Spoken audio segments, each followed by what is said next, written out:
சற்று முன் கிடைக்கப்பெற்ற மிக மிக முக்கியமான செய்தி ஒன்று வெளியாகி உள்ளது. உதயநிதி முதல்வராக பதவியேற்க முடியாது. அமித்ஷா அவர்கள் நெல்லையில் பேசியது திமுகவிற்கு பெரும் அதிர்ச்சியை ஏற்படுத்தியுள்ளது.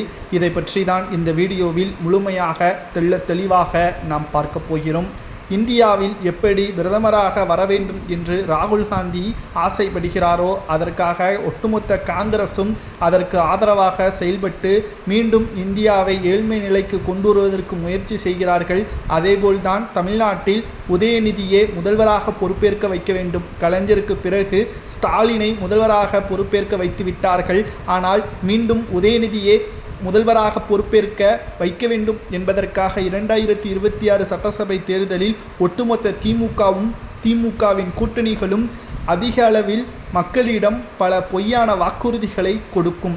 ஆனால் அதை மக்கள் நம்பக்கூடாது. 2021 சட்டசபை தேர்தலில் திமுக சொன்ன வாக்குறுதியே 50% கூட இன்று வரை நிறைவேற்றவில்லை என்றும் அமித்ஷா அவர்கள் கூறியிருந்தார். தற்பொழுது உதயநிதியை முதல்வராக பொறுப்பேற்க வைக்கக்கூடாது, அவரை முதல்வராக பதவியேற்க விடக்கூடாது என்றால் மக்கள் ஒவ்வொரு ஓட்டுகளும் அதிமுகவின் கூட்டணிக்குத்தான் வர வைக்க வேண்டும்.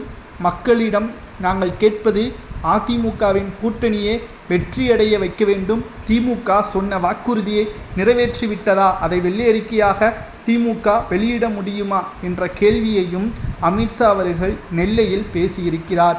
இதற்கு பதிலடி கொடுக்கும் விதமாக திமுகவும் பாஜக சொன்ன வாக்குறுதியை வெள்ளை அறிக்கையாக நிறைவேற்றியதை வெளியிட முடியுமா? 3வது முறை பாரத பிரதமராக மோடி அவர்கள் பதவியேற்றுள்ளார். அவர் சொன்ன வாக்குறுதியை நிறைவேற்றிவிட்டதை பாஜக வெள்ளை அறிக்கையாக வெளியிட முடியுமா? ஒருபோதும் தமிழ்நாட்டில் பாஜக மலராது என்று திமுகவின் நிர்வாகிகளும் கூறி வருகிறார்கள். ஒரு பக்கம் பாஜக தவறு செய்துவிட்டது. தமிழக மக்கள் பாஜகவை ஏற்றுக்கொள்ள மாட்டார்கள், அது அனைவருக்கும் தெரியும். ஆனால் திமுக சொன்ன வாக்குறுதியை நிறைவேற்றவில்லை என்பதை ஒப்புக்கொள்கிறீர்களா? அப்படி ஒப்புக்கொண்டிருந்தால் நீங்கள் நிச்சயமாக வெற்றியடைய முடியாது என்பதுதானே தமிழக மக்கள் கேட்கக்கூடிய கேள்வியாகவே இருக்கிறது.